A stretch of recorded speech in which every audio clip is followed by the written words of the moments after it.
अगर हम लोग बात करते हैं यहाँ पे ट्रांसफार्मर के पैरेलल ऑपरेशन की, तो हमने पुराने लेक्चर के अंदर देखा था कि अगर हमारे पास 2 ट्रांसफार्मर हैं ए और बी, तो उनका हमने इक्विवेलेंट सर्किट एक इस तरीके से निकाला था सॉल्व करके, सिम्प्लीफाइड करके, और अगर इसका वोल्टेज पोटेंशियल है V2, ठीक? तो नाउ यहाँ पे अगर दोनों के दोनों वोल्टेज बराबर हुए, यानी कि ट्रांसफार्मर EA, यानी कि पहला ए ट्रांसफार्मर का सेकेंडरी वोल्टेज EA और बी ट्रांसफार्मर का वोल्टेज जो EB, अगर ये दोनों बराबर हुए तो ऐसे बराबर किस सेंस में, मैग्नीट्यूड और फेज दोनों ही केसेस में, तो ऐसे केस में क्या होगा, किसी भी तरीके की सर्कुलेटिंग करंट फ्लो नहीं करेगी। पुराने लेक्चर में मैंने इस चीज आपको बताई थी। वहीं पे अगर क्या होता है, अगर EA और बराबर नहीं है EB के, अब किस सेंस में बराबर नहीं है, या तो मैग्नीट्यूड में या फेज में या दोनों में, यानी कि किसी भी तरीके से अगर EA और EB बराबर नहीं हुए, तो ऐसे केस में क्या होगा, एक सर्कुलेटिंग करंट फ्लो कर जाएगी। नाउ ये जो सर्कुलेटिंग करंट फ्लो करेगी, मान के चलता हूँ एक केस ले लेते हैं कि EA बड़ा है EB से, तो एक सर्कुलेटिंग करंट हमारी फ्लो कर जाएगी। यहाँ पे इसको मैं नाम दे देता हूँ IC, और ये सर्कुलेटिंग करंट कहाँ से फ्लो करेगी, हायर पोटेंशियल से लोअर पोटेंशियल की तरफ, यानी कि EA से EB की तरफ। ये सारी चीजें हम लोग पुराने लेक्चर में डिस्कस कर चुके थे। नाउ इस लेक्चर के अंदर मेरा नाम प्रांजल है, और आज मैं पूरे लेक्चर के अंदर हम लोग डिटेल में डिस्कस करने वाले हैं सर्कुलेटिंग करंट के बारे में। बहुत इंपॉर्टेंट होने वाला है, बड़ा ही इंटरेस्टिंग होगा, बहुत कुछ सीखेंगे, काफी बारीकियां सीखने को मिलेंगी सर्कुलेटिंग करंट के बारे में। चलिए शुरू करते हैं। सबसे पहले अगर मैं बात करता हूं कि मैग्नीट्यूड क्या होगा सर्कुलेटिंग करंट का, ये भी मैंने पुराने लेक्चर में बताया था, पर यहाँ पे हल्का सा आपको ब्रीफ कर देता हूं। अगर ये हमारे पास सर्किट है जो भी हमने पीछे देखा था, और जिसमें EA बड़ा था EB से, तो ऐसे केस में बता सकता हूं कि सर्कुलेटिंग करंट कितना होगा, EA माइनस EB, यानी कि दोनों का potential difference divide by ZA plus ZB, यानी कि नेट इम्पिडेंस। ठीक है, यहाँ पे एक बड़ी इंपॉर्टेंट चीज, ये जो ZA एंड ZB है, ये क्या है, इक्विवेलेंट इम्पिडेंसेस हैं ओम्स में, और refer to secondary of transformer. क्या मतलब हुआ कि अगर ZA की बात कर रहा हूं, तो ZA क्या है, इक्विवेलेंट इम्पिडेंस है ए ट्रांसफार्मर का, रिफर टू सेकेंडरी साइड। इसी तरीके से ZB भी है। ठीक है, नाउ यहाँ पे ये चीज क्लियर हो गई। अब हम एक बात अगर देखें कि ZA ZB क्या होता है, बहुत स्मॉल होते हैं। यहाँ पे जो इम्पिडेंस है वो बेसिकली क्या होता है कि वाइंडिंग का रेजिस्टेंस और लीकेज रिएक्टेंस, इन दोनों को मिला के इम्पिडेंस बना होता है। अगर मैं बात करता हूँ ट्रांसफार्मर की, तो हमारी पूरी कोशिश रहती है कि हम लोग क्या करें, अच्छी से अच्छी वाइंडिंग इस्तेमाल करें जिनका रेजिस्टेंस बहुत कम हो, और उनको टाइटली बाउंड करें, ताकि उनका क्या हो कि कपलिंग फैक्टर बहुत अच्छा हो, और उनके अंदर लीकेज बहुत कम हो। तो अगर हम लीकेज को कम कर रहे हैं, यानी कि एक्सेल को भी कम कर रहे हैं, और रेजिस्टेंस को कम कर रहे हैं, RA को भी कम कर रहे हैं, तो नेट इंपेडेंस कम हो जाएगा। तो ZA और ZB की जो वैल्यू होती है बहुत कम होती है। नाउ अगर हमारे पास बड़ा इंटरेस्टिंग चीज यहाँ से आ जाती है कि अगर हमारे पास डिनोमिनेटर बहुत कम होगा, तो छोटा सा भी वोल्टेज का डिफरेंस, यानी कि E और EB के बीच में स्मॉल सा भी डिफरेंस क्या होगा, लार्ज सर्कुलेटिंग करंट को जन्म देगा।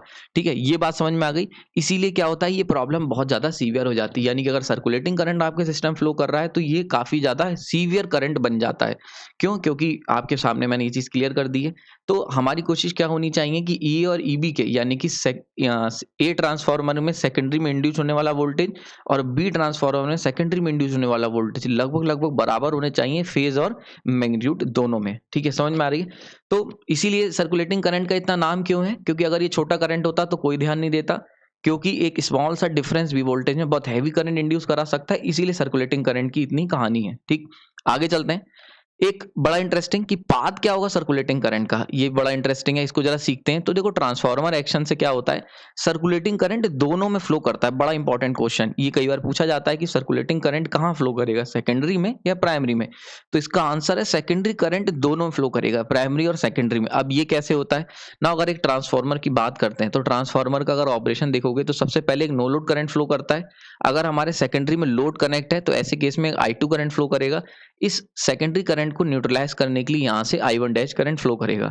नाउ अगर मान लेते हैं सेकेंडरी में हमने पैरेलल ऑपरेशन परफॉर्म करा रखा है, और वहां पे वोल्टेज अनइक्वल होने की वजह से एक सर्कुलेटिंग करंट IC फ्लो कर गया, तो अगर ये IC करंट फ्लो कर गया, तो इसको भी न्यूट्रल करना पड़ेगा। तो इसको न्यूट्रल करने के लिए प्राइमरी में एक और करंट फ्लो करेगा, जो कि हो जाएगा IC डैश। तो आई होप समझ में आ रहा होगा। तो यहां से देख सकते हो कि अगर सेकेंडरी में सर्कुलेटिंग करंट फ्लो करेगा, तो उसकी वजह से प्राइमरी में भी एक सर्कुलेटिंग करंट फ्लो कर जाएगा, और इसका जो मैग्नीट्यूड होगा वो कितना होगा, N2 by N1 into I secondary. ये सिंपली आपको वोल्टेज रेशियो से यहां से निकाल लोगे आप। क्लियर हो गया ये चीज?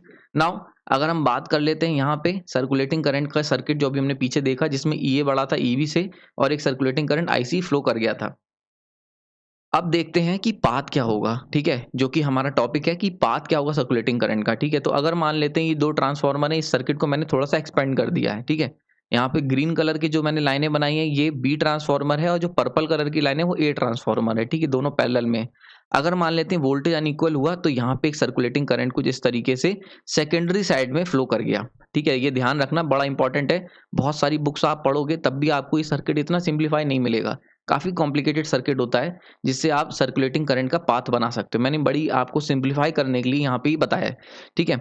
तो ये आ गया सर्कुलेटिंग करंट का पाथ, ये प्राइमरी साइड का सेकेंडरी साइड का आ गया ना। अब इसकी वजह से प्राइमरी साइड में एक करंट फ्लो करेगा सर्कुलेटिंग करंट, और उसका पाथ कुछ इस तरीके से होगा। यहाँ पे आपको बड़ा ध्यान देना है कि अगर हम ध्यान से देखें सेकेंडरी ट्रांसफॉर्मर मतलब सेकेंडरी साइड ऑफ ट्रांसफॉर्मर, तो देखो इसमें जहाँ पे जो डायरेक्शन ये जो मैंने ब्लू कलर से मार्क किया है ये डायरेक्शन बता रहा है करंट की।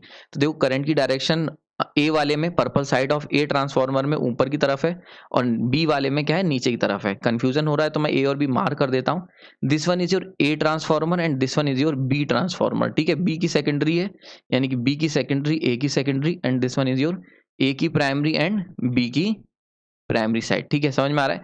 तो ये हो गया यहाँ पे, ये डायरेक्शन समझ में आ रही होगी, यानी कि आपको जो करंट की डायरेक्शन बनानी वो अगर आप पेपर में ये डायग्राम बनाने की कोशिश करते हो तो मैं यहाँ पे ये बता रहा हूँ कि बारीकियां क्या ध्यान रखनी है।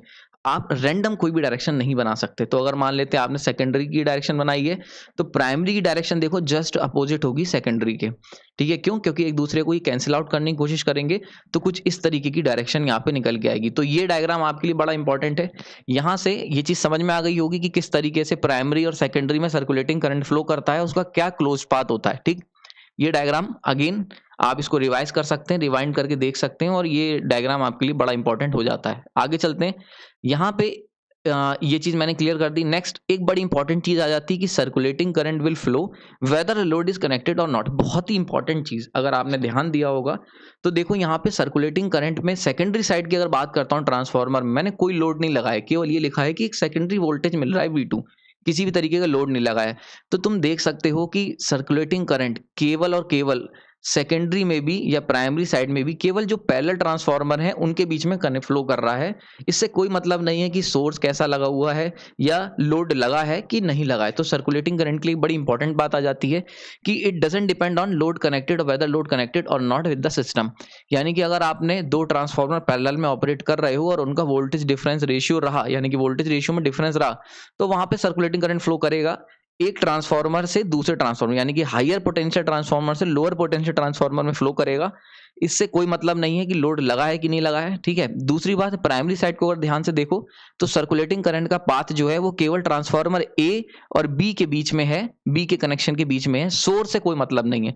यानी कि जो सोर्स है, यानी कि हम जैसे देखें अगर हम बात करते हैं ट्रांसफार्मर की, तो ट्रांसफार्मर मैंने आपको बताया था I2 फ्लो होगी, उसको कैंसिल आउट करने के लिए I1 डैश फ्लो होता है। ये I1 डैश जो होता है, यानी कि मैं यहाँ पे मार्क करके दिखा देता हूँ, हमने सीखा था कि I2 आएगी, इस I2 को कैंसिल आउट करने के लिए I1 डैश आता है। अब ये I1 डैश कहां से आता है? ये सोर्स से आता है, ठीक है।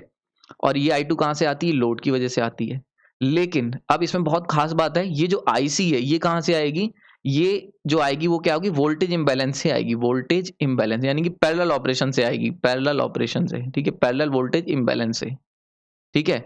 इसमें लोड का कोई योगदान नहीं है। इसी तरीके से ये जो IC डैश आएगी ये भी कहां से आएगी? ये भी पैरेलल ऑपरेशन की वजह से आएगी और पैरेलल वोल्टेज इंबैलेंस से आएगी। समझ में आ रहा है?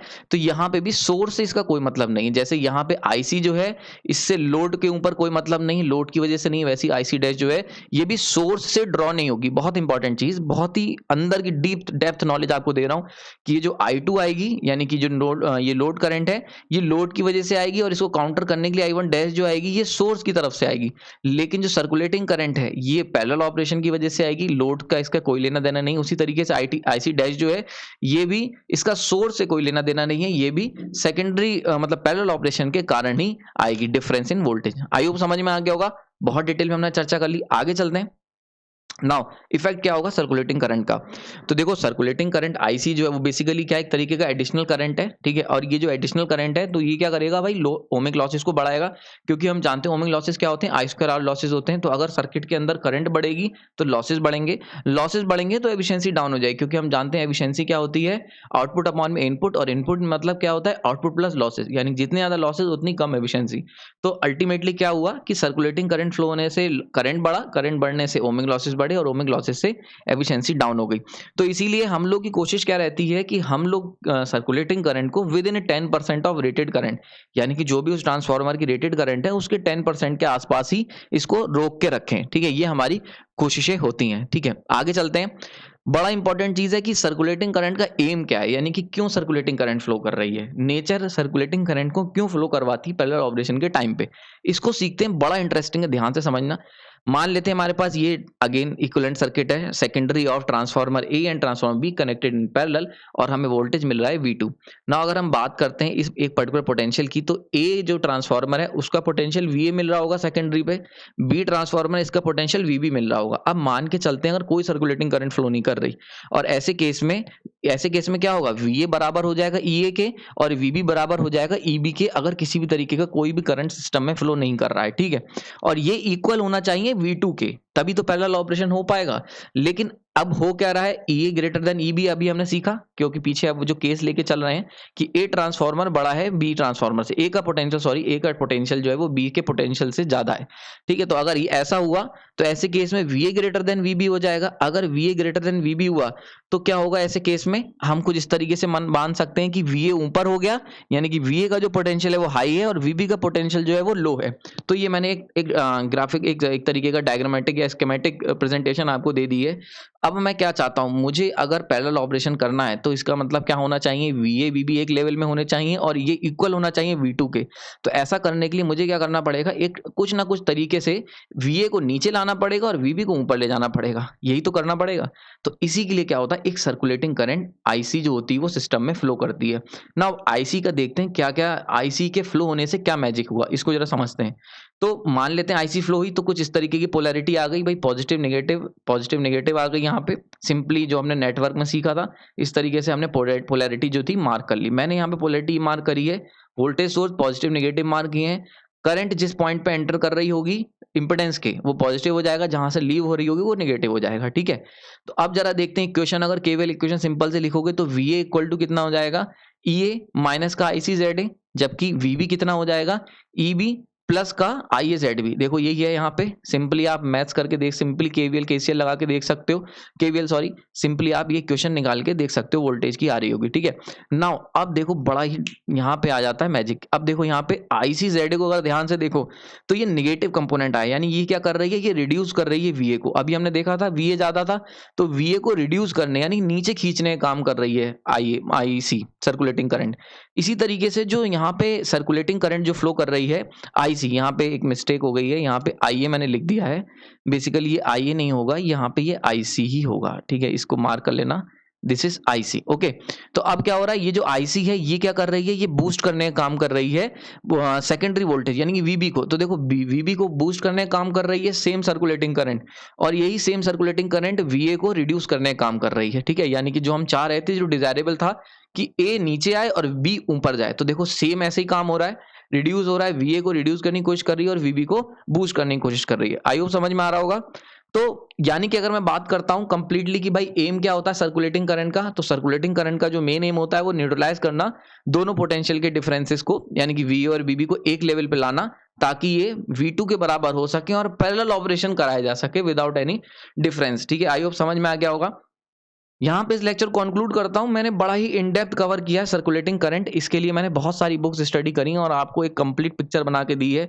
आई होप आपको ये लेक्चर समझ में आया होगा, ये बहुत आपके लिए हेल्पफुल हो सकता है। अगर आप इसको अगर आप अलग अलग बुक से पढ़ेंगे आपका बहुत टाइम कंज्यूम हो जाएगा, इसीलिए मैंने इन सारे पॉइंट्स को अलग अलग बुक से, अलग अलग रिसर्च से, अलग अलग सोर्सेज से ला के एक जगह इकट्ठा करके आपको समझाया है। अगर आपको ये लेक्चर अच्छा लगा तो लाइक कर सकते हैं, कोई चीज़ नई सीखी तो कमेंट बॉक्स में बता सकते हैं। मेरे को अच्छा लगे, आपने अपना कीमती समय दिया उसके लिए धन्यवाद।